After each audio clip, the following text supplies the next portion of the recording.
iteration came, it is highly interactive. There is I shouldn't say very, the instructor is up there for lecturing for a portion of it, but for so much of the class activities, they are working in groups to solve problems together and to bring those answers together and then guiding them where they need to go as the instructor goes through that course. And so from what they found in that is that it was very highly effective and is evidence-based to show that long-term effects of this is positive in helping youth make correct decisions. And obviously a partnership between our schools, our police, and our parents. Okay. So specialized training, each D.A.R.E officer must attend and graduate from a 2-week training program to teach. So here in South Dakota, it's in Pierre, so all of us had to go for 2 fun weeks in Pierre, and I can tell you it is some of the most, for academic training, the most rigorous that I have ever had to do in my life. Before you have to do it, you have an application that you have to apply for. You have to give your reasons and explain why you want to be a D.A.R.E instructor, what you hope to do out of that stuff, and your application has to be accepted. Then if it's accepted, then you get to go through that 2 weeks, and I know we had to report on Sunday night when we got there, and there was homework waiting for us right at the beginning of that. And we would work usually into the evening every week or every day until easily 9, 10 o'clock at night, just working on presenting and a lot of teaching, and just, again, getting cops that maybe don't have any background in teaching before, teachers in 2 weeks, or as best they can with that. Each officer attends yearly state and national training seminars, so we have one coming up in June for our state seminar, which will be we have a state D.A.R.E association. They recently merged with the School Resource Officer Association for the state, so they're together now, and so we have training on that, and there's actually some updates for their middle school curriculum that's coming up this year, so they're going to be going over that at the conference, so that will be really good to get updates on those things. All right, so our local D.A.R.E program, like we said, specially trained officers are the ones that teach it. The other requirement of D.A.R.E is that you must be certified. I believe it's 2 years, is that correct?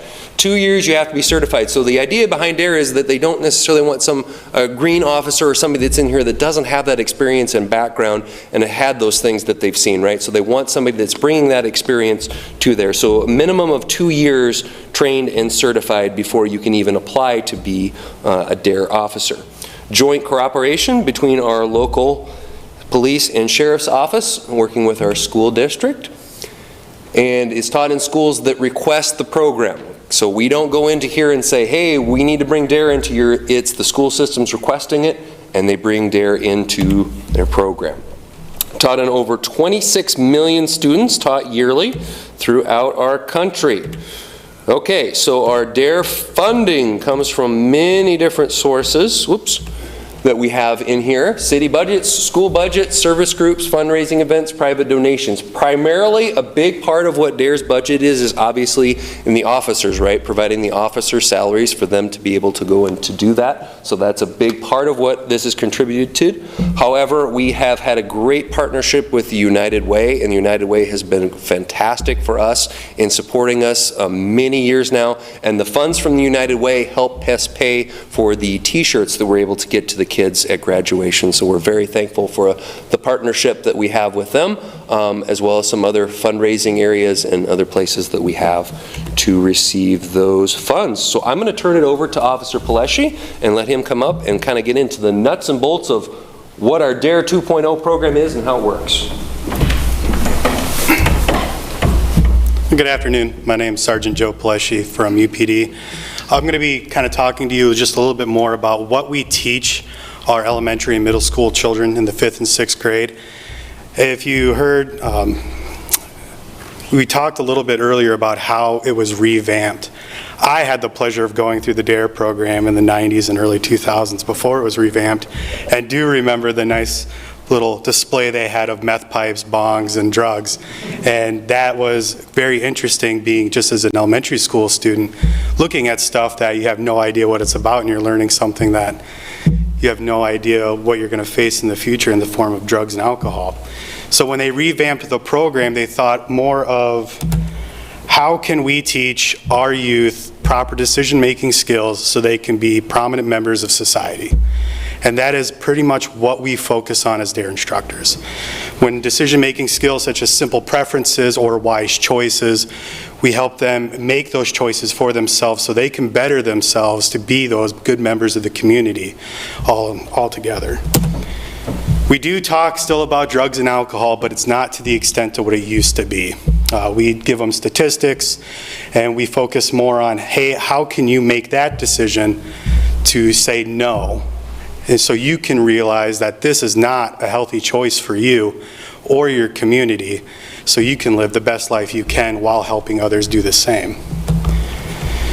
We talk about the influence of the media and peer pressure. We talk about how things that people say to each other can influence their decision making, such as like meeting somebody at the, behind the school at the end of the day because they want to skip next period tomorrow and so forth. And everything just goes back to that proper decision making skills.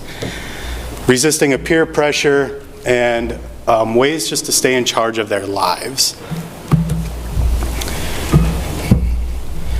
One of the things when we talk about how to be good citizens in their communities is focusing back on that decision-making skills on how can they help other people, such as volunteer work or even in their own school work, helping other children get caught up with their work. If they see something when struggling, we'll go a little bit more into kind of our supplemental programs, but bullying, how to report bullying, and reporting those things to proper adults so that people can get the help that they need. We do supplemental lessons that are out of the original program that can be requested by the school or the teachers. These include bullying, role models, gangs, prescription drugs, internet safety. We also have a vape and suicide mental health enticement lesson is what we call them that we can do. So in order to graduate from the D.A.R.E program, our students, they must complete a student workbook. At the beginning of our program, on our first day, we hand them a workbook. If they're middle school, they get a homework book, and they must complete those workbooks. So we know that they're following our curriculum and they're understanding the material. I'm one of those D.A.R.E instructors that like to give them little tips and tricks and tests throughout the class and just make things just a little bit more abstract to fit that material into their life. I know that these guys do the same thing. Have a good attendance, make sure that they're there, they're participating. Follow the D.A.R.E school rules. We do address some rules at the beginning of our program as well that they must follow. Overall, just be good role models in the class and with their peers, and just to be a good citizen. We have no bullying allowed. They take an anti-bullying pledge and also an anti-drug pledge that they do. And in 5th grade, they have to write a D.A.R.E essay, kind of what they learned in the program and how they see the stuff that we've taught them, what they're going to use that in the future and how they're going to use it to better themselves or their community.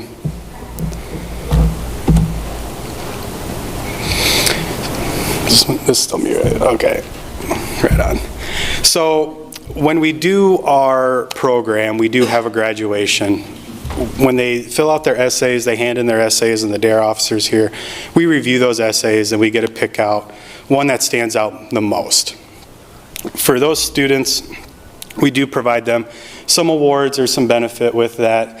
They can read their D.A.R.E essay during graduation, and sometimes they get like gift cards or t-shirts, just a little something on the extra to say, that was very good what you did and that was good information that you shared with your class. We do songs and skits. We have a D.A.R.E song. I'm not going to sing it for you because you don't want me to do that. I'm not Sebastian Bach, so it's all good. We do a drug-free pledge that they fill out in the 5th grade. And of course, they get to read their D.A.R.E essay. Attendance by the community leaders. Us as D.A.R.E officers, we would really love to see more community leaders participate and show up in these events. We can only do so much as D.A.R.E officers with our D.A.R.E students, telling them and teaching them about how communities come together and how they could be a good citizen, but they won't fully grasp that until they actually see the community come together for them as well. So keep your ears out for our next graduations and stuff, and feel free to come and support our youth.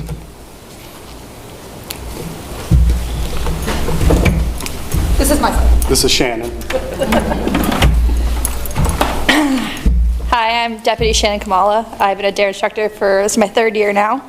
I'm going to talk about your community service projects that our students get to do. So nationwide, they offer a lot of different programs for our students to get involved in community service.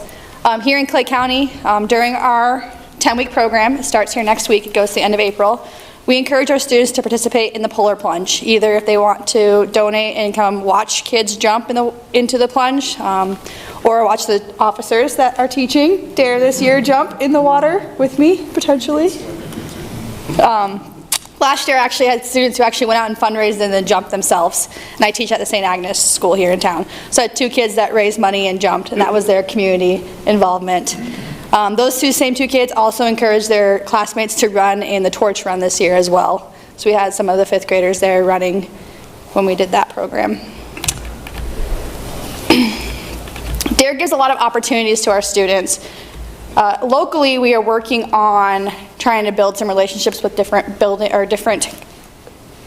businesses in town to potentially award our students for their outstanding essays. We try to switch it up every year. Last year, Runnings was a donator, so we gave Runnings gift cards out to our essay winners. We're working on something new every year. We like to switch it up and give the kids a new incentive to do well on their essays. So maybe you guys are asking how you guys can help. So the main thing we're looking for is donations to our local D.A.R.E program to offset some of the costs. United Way, again, does really great on helping us fund our t-shirts, but there's a lot of other fun stuff we can do in the classrooms. D.A.R.E has pencils and different fidget toys and stuff that we can get to potentially give kids for participating in class or being outstanding in the class periods. Volunteers to assist with different kind of events like our graduation event. We're lucky here in Clay County and Vermillion that our school districts let us come in and teach. If we do have programs from kindergarten all the way to high school, so if that's something that you guys would like to encourage the schools to allow us to come in and teach a pre-K or kindergarten lesson, or even a high school lesson, reaching out to your local schools and officials to encourage that. Do you guys have any questions on the D.A.R.E program? All right, well, between the 3 of us, we can probably tackle this. What is your question? So is this an after-school program for the kids or during the school day? Or? We teach it during the school day. So we have the 5th grade teachers, and then we have 6th grade teachers who allow us to come in during their class time. So it's a 10-week program, 1 hour a week. So we take up an hour of their class time during our teaching sessions to come in and teach the students, and we work around our work schedules. So sometimes they get me, I'm a rotating shift deputy, so sometimes they get me after I come off work at 2 in the morning and then I grab a quick nap and come in. Other times they get me during the middle of my work day. Just kind of depends on how our rotations land. So you had mentioned you have to apply to go to this like special training, but how does that work with like districting in counties? Like are there counties that don't have anybody, and then what do you do, just have the closest available person come in for those 10-week trainings? Like how does that work? So in order to become a D.A.R.E instructor itself, your school has to want that program, and then your law enforcement agency has to be willing to allow a deputy or an officer to go in and teach that. The year that I went to the academy 3 years ago, that was the first year that several counties in the state actually decided that D.A.R.E is a good program, and they had several new officers and new agencies doing the program at that point in time. So it is increasing in South Dakota. And one thing that I had neglected to say when I had talked about funding, which I think is so great for our state and needs to be emphasized, is the workbooks that we have for the 5th grade as well as for the 6th grade are paid entirely by the state. Okay, not just for us, but for anywhere in the state of South Dakota where D.A.R.E is taught. So I think that is a phenomenal thing, and it's not the case in every state that we have.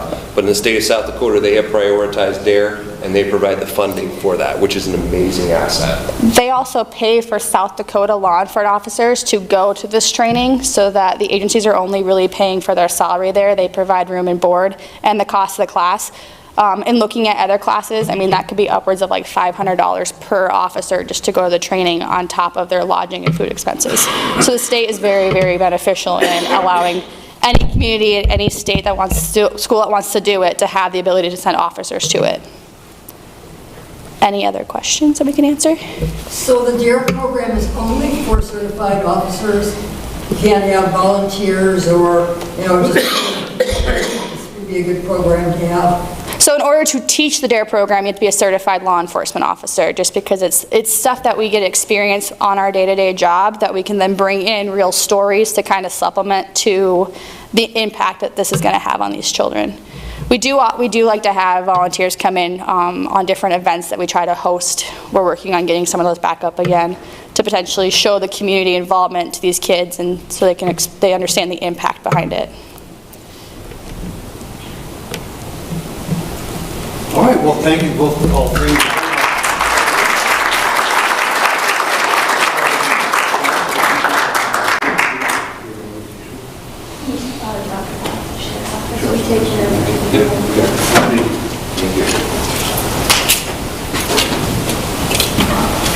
If anybody is motivated to support the D.A.R.E program financially, just put a note in the thing, and we can take it directly down to the sheriff's office. Actually, our treasurer will take it down. They don't let me take money. I don't know, they don't. So just I want to thank guests. Okay, Dan, Sherry, Megan, Juliana, and John is under the, where's John? Left. Yeah, that's what that always happens. Thank you for coming. Thank you very much, you guests, for speaking about the D.A.R.E program. Next week, Rand Wergen is going to talk about retail